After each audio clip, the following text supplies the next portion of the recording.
नमस्कार, आदाब, सत श्री अकाल, हेलो एवरीवन। आप सभी का एक बार फिर हमारे चैनल नेक नामी पर बहुत बहुत स्वागत है।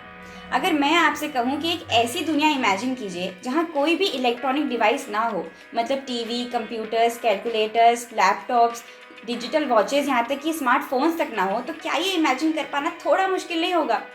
पहले के समय में एक कहावत थी कि आम आदमी के 3 अरमान, रोटी, कपड़ा और मकान। लेकिन आज की सच्चाई ये है कि एक आम आदमी के पास भले ही रोटी, कपड़ा और अपना मकान हो या ना हो, लेकिन गरीब से गरीब और अमीर से अमीर आदमी के पास अपना पर्सनल स्मार्टफोन ज़रूर होता है, जो एंटरटेनमेंट से लेकर एजुकेशन तक के लिए बहुत ज़रूरी हो गया है।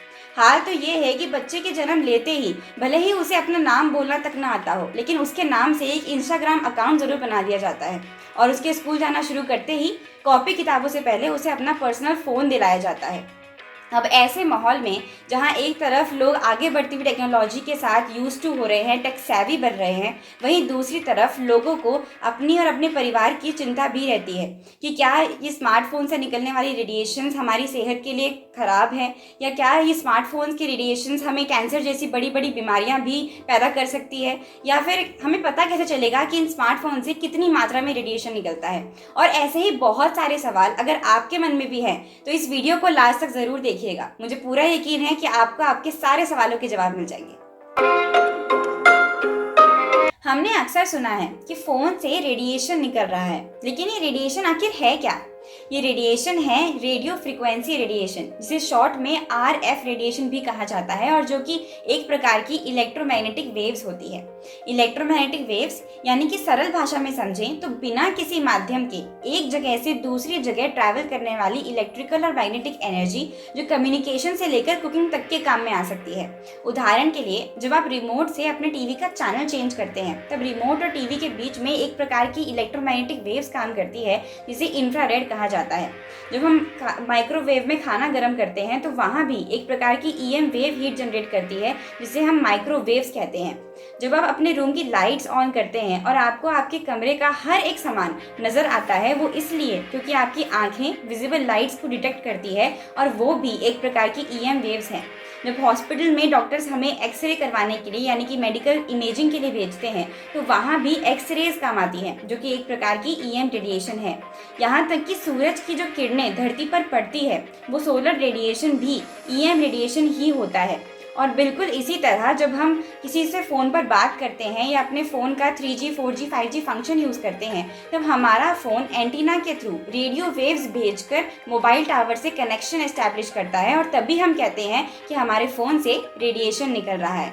अगर आपको याद हो तो इलेक्ट्रोमैग्नेटिक वेव्स के बारे में हम पहले भी बहुत डिटेल में पढ़ चुके हैं। मैं बात कर रही हूँ 12th क्लास की फिजिक्स के एनसीईआरटी बुक के चैप्टर नंबर 8 इलेक्ट्रोमैग्नेटिक वेव्स की। इस चैप्टर में हमें electromagnetic radiation, different types of electromagnetic waves, electromagnetic spectrum, इन सभी कॉन्सेप्ट्स के बारे में बहुत ही डिटेल में एक्सप्लेनेशन दिया हुआ है। लेकिन आज हम फिजिक्स केमिस्ट्री की खतरनाक बातें नहीं करेंगे, नहीं तो आधे लोग तो वीडियो देखना ही बंद कर देंगे। फिलहाल हमारे लिए इतनी जानकारी काफ़ी है कि इलेक्ट्रोमैग्नेटिक वेव्स को उनकी फ्रीक्वेंसी और वेवलेंथ के अकॉर्डिंग इलेक्ट्रोमैग्नेटिक स्पेक्ट्रम में 2 कैटेगरीज में क्लासीफाई किया गया है: ionizing radiation and non ionizing radiation. Ionizing radiation में वो इलेक्ट्रोमैग्नेटिक वेव्स आती हैं जिनकी फ्रीक्वेंसी बहुत ज़्यादा और वेवलेंथ बहुत छोटी होती है। ये इतनी स्ट्रॉन्ग रेडिएशन होती है कि एक छोटे से मॉलिक्यूल में से उसके आयंस तक को अलग कर सकती है, इसीलिए इसे आयोनाइजिंग रेडिएशन कहा जाता है। अगर आयोनाइजिंग रेडिएशन हमारी बॉडी पर पड़े तो हमारी बॉडी के टिश्यूज़ को बर्न कर सकती है, वो हमारे सेल्स को कैंसरस बना सकती है, यहाँ तक कि हमारे डीएनए तक को म्यूटेट कर सकती है। इतनी स्ट्रॉन्ग एनर्जी होती है ionizing radiation. X rays, gamma rays, alpha particles, beta particles, ये सब आयोनाइजिंग रेडिएशन की कैटेगरी में ही आते हैं। इसीलिए अगर आपने कभी गौर किया हो तो डॉक्टर्स एक बार सीटी स्कैन या एक्सरे करवाने के बाद रिकमेंड करते हैं कि 12 से 18 महीनों तक दोबारा एक्सरे ना करवाया जाए, क्योंकि बार बार एक्सरेज का एक्सपोजर हमारी बॉडी के लिए बहुत ज़्यादा खतरनाक साबित हो सकता है, और ये बात डॉक्टर्स बहुत अच्छे से जानते हैं। वहीं दूसरी तरफ है नॉन आयोनाइजिंग रेडिएशन, जिनकी फ्रीक्वेंसी कम और वेवलेंथ बड़ी होती है। अगर हम एक नज़र इलेक्ट्रोमैग्नेटिक स्पेक्ट्रम पर डालें तो हम देख सकते हैं कि non ionizing radiation radio wave से स्टार्ट होती है, फिर आती है माइक्रोवेव्स, इंफ्रारेड, विजिबल लाइट, और लास्ट में near ultraviolet rays. Near ultraviolet rays के बाद प्रॉब्लम्स होनी शुरू हो जाती है, जहाँ से आयोनाइजिंग वेव स्टार्ट होती है, क्योंकि जैसा कि मैंने बताया आयोनाइजिंग वेव्स इतनी ज़्यादा पावरफुल होती है कि वो हमारे डीएनए के केमिकल बॉन्ड्स तक को तोड़ सकती है, हमें कैंसर तक हो सकता है। मतलब ध्यान देने वाली बात यह है कि पूरे इलेक्ट्रोमैग्नेटिक स्पेक्ट्रम में सबसे कम फ्रीक्वेंसी और सबसे बड़ी वेवलेंथ वाली वेव्स रेडियो वेव्स ही होती है, जो कि हमारे स्मार्टफोन से निकलती है। तो अब सवाल ये उठता है कि क्या ये नॉन आयोनाइजिंग रेडिएशन भी हमारे लिए खतरनाक साबित हो सकती है? आइए जानते हैं कि रिसर्चर्स का क्या कहना है। लोगों के हेल्थ कंसर्न्स को ध्यान में रखते हुए 1996 में वर्ल्ड हेल्थ ऑर्गेनाइजेशन यानी कि WHO ने एक प्रोजेक्ट एस्टैब्लिश किया, the international electric and magnetic fields project, जिसका काम था कि वो 0 to 300 गीगाहर्ट्ज तक की फ्रीक्वेंसी रेंज में EMF के एक्सपोजर से हेल्थ पर पड़ने वाले पॉसिबल इफेक्ट्स के साइंटिफिक एविडेंस का आकलन करना। ये प्रोजेक्ट कई सालों तक चला और बहुत सारी साइंटिफिक स्टडीज के बाद WHO ने कहा कि आज तक ऐसे किसी भी एडवर्स हेल्थ इफेक्ट का पता नहीं चल पाया है जिसका कारण मोबाइल फोन्स को बताया जा सके। बिल्कुल इसी तरह cell phones and mobile tower से निकलने वाली रेडिएशन के ह्यूमन बॉडी पर क्या नेगेटिव इम्पैक्ट्स पड़ते हैं, या कहें कि रेडियो फ्रीक्वेंसी रेडिएशन के क्या क्या हेल्थ हैजार्ड्स हैं, इस मुद्दे पर दशकों से कई वेल एस्टैब्लिश ऑर्गेनाइजेशंस ने बहुत सारी रिसर्च की, बहुत सारे रिसर्च पेपर्स और आर्टिकल्स पब्लिश किए और आज भी कर रहे हैं। इन्हीं में से बहुत सारी रिसर्चेस को ध्यान में रखते हुए 2022 में US food and drug administration FDA ने एक आर्टिकल पब्लिश किया जिसका टाइटल था do cell phone pose a health hazard. इस टाइटल में उन्होंने बहुत ही क्लियरली कहा कि अभी तक की पर्याप्त जानकारी और रिसर्चर्स के मुताबिक FDA का मानना है कि सेल फोन बहुत ही लो लेवल की रेडियो फ्रीक्वेंसी एनर्जी एमिट करते हैं और अभी तक ऐसा कोई साइंटिफिक एविडेंस नहीं है जो ये दर्शा सके कि मोबाइल फोन से निकलने वाली रेडियो फ्रीक्वेंसी एनर्जी के कोई एडवर्स बायोलॉजिकल इफेक्ट्स हैं एक्सेप्ट टिश्यू हीटिंग। इसी आर्टिकल के एक section determination by other organization में इन्होंने बहुत सी नेशनल और इंटरनेशनल ऑर्गेनाइजेशंस ने क्या क्या रिसर्च की उन सब के लिंक्स दिए हैं, मतलब उन सब के रिसर्च और उनके रिजल्ट्स के हाइलाइट्स हैं ये। और इनमें से एक तो एक पूरी लंबी चौड़ी बुक है, इसलिए मैं आपको सजेस्ट नहीं करूँगी कि आप ये सब पढ़ें क्योंकि वो काफ़ी टाइम कंज्यूमिंग हो जाएगा। हालांकि इनमें से इन सारे अवेलेबल सोर्सेज में से एक लिंक मुझे काफ़ी इंटरेस्टिंग लगा। अभी रिसेंटली अप्रैल 2024 में नेशनल कैंसर इंस्टीट्यूट ने एक updated cell phone and cancer risk fact sheet release की है, जिसमें उन्होंने क्वेश्चन आंसर पैटर्न में बहुत ही इजी लैंग्वेज में जनता के मन में उठ रहे बहुत से सवालों का डिटेल में जवाब दिया है। तो अगर आपके पास टाइम हो तो आप एक बार इसे ज़रूर पढ़ सकते हैं। इसका लिंक मैंने डिस्क्रिप्शन बॉक्स में डाल दिया है। तो ये तो हो गई दुनिया जहान की सारी रिसर्चेस की बातें, लेकिन सच्चाई तो ये है कि एक आम इंसान को इस बात से कोई फर्क नहीं पड़ता कि ये बड़ी बड़ी रिसर्चेस कब हुई, कैसे हुई और किस ऑर्गेनाइजेशन ने कब क्या कहा। फर्क पड़ता है तो इस बात से कि हमारे हाथ में, हमारे बच्चों के हाथ में, हमारे घर के बुजुर्गों के हाथ में इस वक्त जो फ़ोन है वो हमें कितना नुकसान पहुंचा सकता है, और फ़ोन खरीदने से पहले हमें कैसे देखें कि जो फ़ोन हम खरीद रहे हैं वो हमारे लिए कितना सुरक्षित है। इसीलिए जहां कुछ ऑर्गेनाइजेशंस एक तरफ फ़ोन पर रिसर्च करती हैं, वहीं कुछ ऑर्गेनाइजेशंस ऐसी भी हैं जिन्होंने फ़ोन के इस्तेमाल और फ़ोन से निकलने वाले रेडिएशन की लिमिट सेट की है, कुछ गाइडलाइंस दिए हैं जो सेल फोन मैन्युफैक्चरिंग इंडस्ट्रीज को फॉलो करनी ही पड़ती है। ऐसी ही एक एजेंसी है अमेरिका की FCC, फेडरल कम्युनिकेशन कमीशन, जिसने बहुत सारी और ऑर्गेनाइजेशंस के रिकमेंडेशंस को ध्यान में रखते हुए 1996 में रेडिएशन फ्रीक्वेंसी सेफ्टी गाइडलाइंस दी जो आज तक सेल फोन मैन्युफैक्चरर्स फॉलो कर रहे हैं। इन गाइडलाइंस ने फ़ोन से निकलने वाले थर्मल रेडिएशन यानी हीट पर प्रतिबंध लगाए और वो सारे इलेक्ट्रॉनिक डिवाइसेस जो कि ह्यूमन बॉडी की क्लोज प्रॉक्सिमिटी में रहते हैं उन पे सार value, specific absorption rate value की लिमिट फिक्स की, जिसमें से सेल फोन्स की सार वैल्यू लिमिट है 1.6 वॉट्स पर किलोग्राम।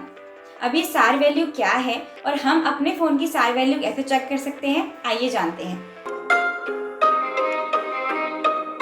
अगर आपको याद हो तो रिसर्चर्स का कहना है कि सेल फोन्स वैसे तो हमारी बॉडी को कोई नुकसान नहीं पहुंचाते, लेकिन वो टिश्यू हीटिंग करते हैं। दरअसल होता ये है कि जब हम कान पर लगाकर किसी से फ़ोन पर बात करते हैं या अपनी शर्ट की या पैंट की पॉकेट में हमारी बॉडी के पास फ़ोन को जब रखते हैं तो फ़ोन से निकलने वाली रेडिएशन को हमारी बॉडी एब्जॉर्ब कर लेती है, उस रेडियो फ्रिक्वेंसी एनर्जी को एब्जॉर्ब कर लेती है और उसे हीट एनर्जी में कन्वर्ट कर लेती है, जिसकी वजह से वैसे तो नॉन आयोनाइजिंग रेडिएशन हमें कोई नुकसान नहीं पहुंचाती, लेकिन अगर ज़्यादा देर तक या ज़्यादा इंटेंसिटी में हमें नॉन आयोनाइजिंग रेडिएशन का एक्सपोजर मिले तो हमारी बॉडी पे बर्न्स हो सकते हैं।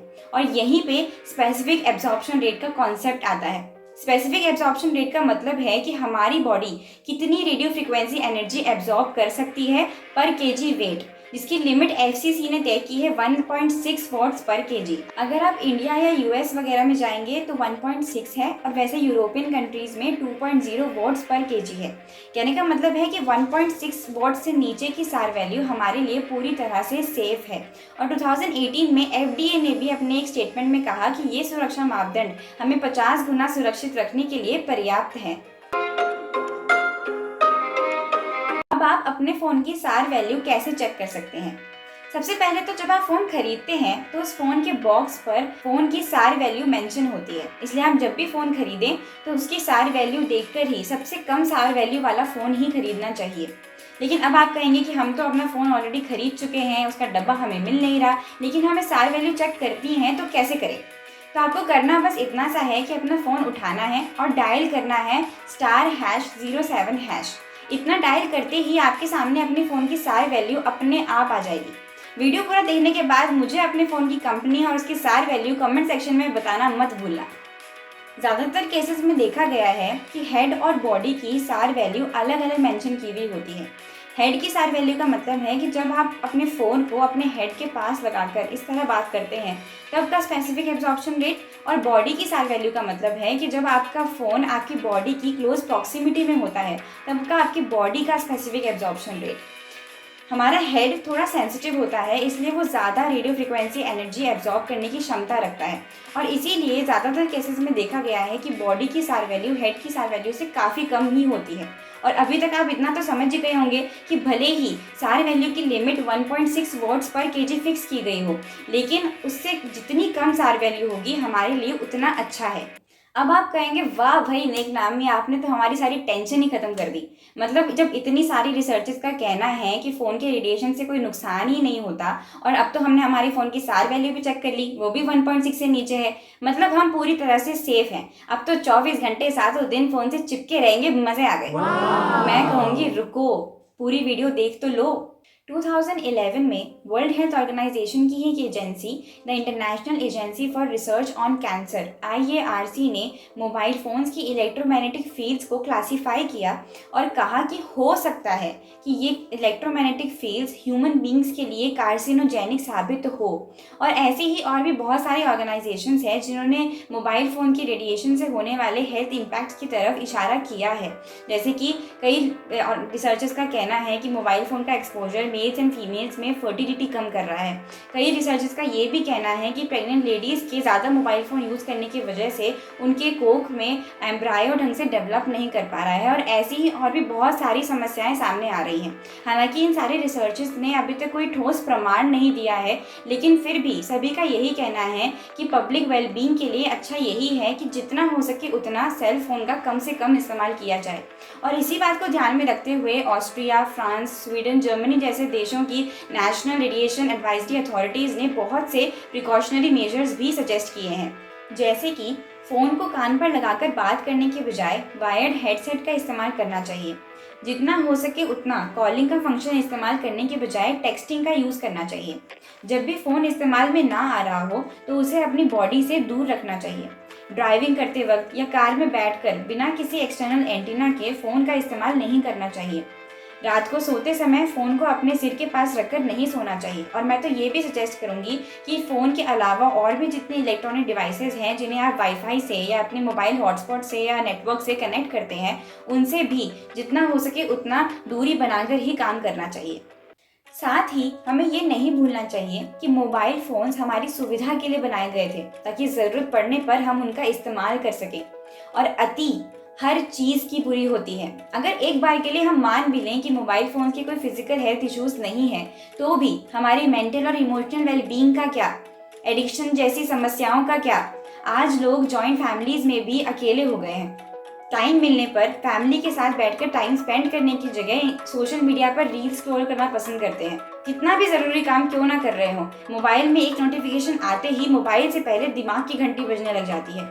जिस चीज को आज हमें एक टूल की तरह इस्तेमाल करना चाहिए था, हम उसे एक फूल की तरह इस्तेमाल कर रहे हैं क्योंकि हमें उसकी लत लगती जा रही है। और यकीन मानिए, मोबाइल फोन की लत शराब या सिगरेट की लत से भी ज्यादा बुरी साबित हो सकती है। आपको याद हो तो वीडियो की शुरुआत में मैंने आपसे एक सवाल पूछा था कि अगर मैं आपसे कहूँ कि एक ऐसी दुनिया इमेजिन कीजिए जहाँ कोई भी इलेक्ट्रॉनिक डिवाइस ना हो, तो क्या ये इमेजिन कर पाना थोड़ा मुश्किल नहीं होगा? और वीडियो के एंड में मैं आपसे बस इतना ही कहना चाहूँगी कि भले ही इलेक्ट्रॉनिक डिवाइसेस के बिना दुनिया इमेजिन करना मुश्किल हो, लेकिन इलेक्ट्रॉनिक डिवाइसेस का समझदारी से इस्तेमाल करना उतना मुश्किल नहीं है। आपको ये वीडियो कैसी लगी, आप मुझे कमेंट सेक्शन में ज़रूर बताइएगा। इस वीडियो को बनाने में मुझे जितनी मेहनत लगी है, उतनी मेहनत आपको ये वीडियो शेयर करने में नहीं लगेगी, इसलिए इस वीडियो को ज़्यादा से ज़्यादा शेयर कीजिए।